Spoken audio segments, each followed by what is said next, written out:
আজকে একটু বেশি করে ডোনাট বানালাম যেন ২-১ দিন রেখে খাওয়া যায়। ডোনাট দেখে নিশ্চয়ই বুঝতে পেরেছেন যে এটা যে কতটা পারফেক্ট। ওপরের অংশটা ক্রিস্পি হয়, ভেতরটা সফট এবং ফ্লাফি। আটা বা ময়দা দিয়ে এই ধরনের নাস্তা বানালে কিন্তু কখনোই থাকে না, খুব দ্রুত ফুরিয়ে যায়।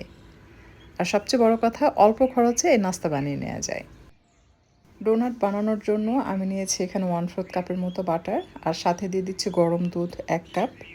বাটার গলানোর জন্য আমি ফুটন্ত গরম দুধের সাথে রাখলাম, বাট আলাদাভাবে গলিয়ে নিলে হালকা গরম দুধ হলেই চলবে। সেক্ষেত্রে ফুটন্ত গরম দুধের প্রয়োজন নেই। আমি ১ টেবিল চামচ পরিমাণ চিনি দিয়ে আলাদাভাবে রাখলাম। আর মিক্সিং বলে নিয়ে নিচ্ছি প্রথমেই ৩ কাপ আটা। আটা বা ময়দা যে কোনো কিছু দিয়ে আপনি বানিয়ে নিতে পারবেন। আর ১ চা চামচের একটু বেশি হবে লবণ দিয়েছি, আর এই পর্যায়ে ৪ টেবিল চামচ ভর্তি করে চিনি দিলাম। আর প্রথমে ১ টেবিল চামচ চিনি আমরা দুধের সাথে মিক্স করেছি, এই মিলিয়ে ৫ টেবিল চামচ। অর্থাৎ আপনারা মিষ্টি কেমন খেতে পছন্দ করেন সেটার উপর ডিপেন্ড করে মিষ্টিটা অ্যাড করতে হবে, তবে ৫ টেবিল চামচ ভর্তি করে নিলে ঠিক আছে। আমি ইস্ট দিয়ে দিচ্ছি ৪ কাপের জন্য ১.৫ চা চামচ। প্রথমে ৩ কাপ আটা মিক্স করে নিলাম, বাকি ১ কাপ আটা আমরা পরে ইউজ করব। আর এর মধ্যে কিন্তু দুধটা ঠান্ডা হয়েছে। ঠান্ডা মানে একেবারে ঠান্ডা না, হালকা গরম। খুব বেশি গরম দুধ কিন্তু ডোতে অ্যাড করা যাবে না, তাহলে ডো সেদ্ধ হয়ে যাবে, সেটা ফ্লাফি হবে না। একটি ডিম আমি খুব ভালোভাবে মিশিয়ে আটার সাথে মিক্স করে নিচ্ছি। আবারও বলছি, দুধ হবে হালকা গরম, একদমই হালকা গরম। যেরকম দুধ আপনার ঢকঢক করে গিলে খেতে পারবেন সেরকম গরম দুধ আটার সাথে মিক্স করে মেখে ডো তৈরি করে নিতে হবে। একসাথে বেশি করে আটা দিলে অনেক সময় কি হয়, দলা পেকে থাকে বা শক্ত হয়ে যায়, তখন ডোটা ঠিকমতো ফ্লাফি হতে চায় না। এই কারণে আসলে ১ কাপ আটা আলাদাভাবে রাখা, যে সব শেষে আমি এটা অ্যাড করব, একটু একটু করে অ্যাড করব আর মিক্স করব। তো দেখুন ডোটা কিন্তু বেশ নরম। এই পর্যায়ে আমি ১ কাপ আটা নিয়েছি, একটু একটু করে দিয়ে মিশিয়ে এটাকে ভালোভাবে মেখে ডো তৈরি করে নিচ্ছে। তো এই ডো তৈরি করতে আমার কিন্তু ৪ কাপ আটা লেগেছে। আটা বা ময়দা যেটাই নেন ৪ কাপ লাগবে। ১ কাপ গরম দুধ, একটি ডিম আর 1/4 কাপের মতো যদি বাটার বা তেল ইউজ করেন এই পরিমাণ আটা বা ময়দা ব্যবহার করতে হবে, তাহলে ডোটা পারফেক্ট হবে। এটা অবশ্য নির্ভর করে আটা বা ময়দা কতটা ড্রাই। যদি বেশি ড্রাই হয় সেক্ষেত্রে কিন্তু কম লাগবে। আর এটা আমি রেস্টে রেখে দিয়েছিলাম প্রায় ১.৫ ঘন্টার মতো, যার কারণে এটা ফ্লাফি হয়ে দ্বিগুণ হয়েছে। যদি হালকা গরম পানিতে রাখেন অল্প সময়ের মধ্যে এটা ফুলে দ্বিগুণ হবে, বা রোদে রাখলেও দ্রুত ফুলবে, বাট নর্মাল ঠান্ডা কোনো জায়গায় রাখলে সময়টা আরও বেশি লাগবে।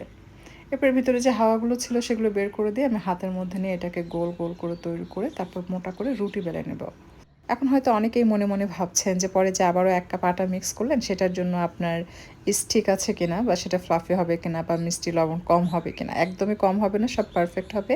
৪ কাপে যে যতটুকু প্রয়োজন চিনি, ইস্ট, লবণ ততটুকুই দিয়েছে। বাট আমি ডোটা যেন পারফেক্ট হয় এবং প্রপারলি তৈরি করতে পারি সে কারণে আটাটা আমি আলাদাভাবে রেখেছিলাম সব শেষে অ্যাড করার জন্য। ঠিক আছে, কনফিউশনের কিছু নেই, আপনারা তৈরি করলে বুঝতে পারবেন। স্বাদের দিক থেকে 100-এ 100 পারফেক্ট হবে, কোনো কনফিউশন থাকার দরকার নেই। আর এই রুটিটা বেলতে হবে মোটা করে। সমস্ত ডো আপনি একসাথে চাইলে বড় করে রুটি বেলে নিতে পারেন। সেখান থেকে আপনি স্টিলের গ্লাসের সাহায্যে এভাবে একটু মোটা করে গোল গোল করে কেটে নেবেন। এরপর মাঝখানে নোজেলের সাহায্যে এভাবে কেটে নেবেন, অথবা আঙ্গুলি দিয়ে একটু ছিদ্র করে নিতে পারেন। সেটা দেখতে সুন্দর হয় না, এরকম করে কাটলে দেখতে সুন্দর হয়। অথবা আপনি চাইলে, আমরা নর্মালি যে ব্রেড বানাই গোল করে, সেভাবে গোল করে নিয়ে পরে আঙ্গুলি দিয়ে একটু ঘুরিয়ে ঘুরিয়ে ডোনাটের শেপ দেওয়া যায়। সেটার শেপ ততটা ভালো হয় না, একটু এবড়ো থেবড়ো হয়। তবে এভাবে কেটে নিলে ভালো হয়। তবে বেশি পাতলা হলেও আবার ডোনাটের শেপটা দেখতে ভালো দেখা যায় না। আপনারা একটু খেয়াল করুন, একটু মোটা মানে আধা ইঞ্চি মোটা বা তার থেকে একটু মোটা করে রুটি বেলে কেটে নেবেন, সেটা ভালো হবে। তবে টিপস দিতে চাই, সেটা হচ্ছে যে আপনি রুটি বেলার পর যে বাড়তি অংশ থাকে সেগুলো কিন্তু বেলতে আবার ঝামেলা হয়, তাই একটু পানি মিক্স করে নিয়ে আবার একটু রেখে দিবেন, পরে আবারও সেটাকে বানাবেন, তাহলে কষ্ট হবে না। আর এই ডোনাট তৈরি করার পরে কিন্তু অবশ্যই রেস্টে রাখতে হয়, তা না হলে কিন্তু ভিতরে ফ্লাফি হবে না বা ভাজলে কাঁচা থেকে যাবে।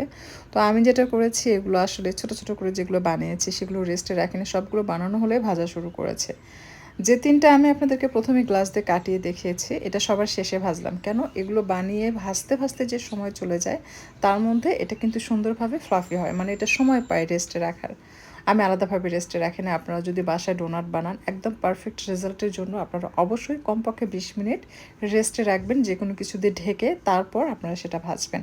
একদম পারফেক্ট হবে, মনের মতো হবে। আর এটা ভিতর থেকে বেশ ফ্লাফি এবং সফট, আর উপরের অংশটা কিন্তু একটু ক্রিস্পি হয়। আমি আপনাদেরকে একটু দেখিয়ে দিই, তাহলে বুঝতে পারবেন। আশা করছি উপর থেকে ক্রিসপি এবং ভেতরে সফট এবং ফ্লাফি ডোনাট আপনাদের কাছে ভালো লেগেছে। যদি ভিডিওটি ভালো লাগে অবশ্যই লাইক, কমেন্ট এবং শেয়ার করবেন। আর এরকমই সহজ এবং মজার মজার রেসিপি পাওয়ার জন্য আমার চ্যানেলটি সাবস্ক্রাইব করে নিয়মিত চ্যানেলের সাথেই থাকবেন। যারা পেজ থেকে ভিডিওটি দেখছেন অবশ্যই আমার পেজটি ফলো করে রাখবেন।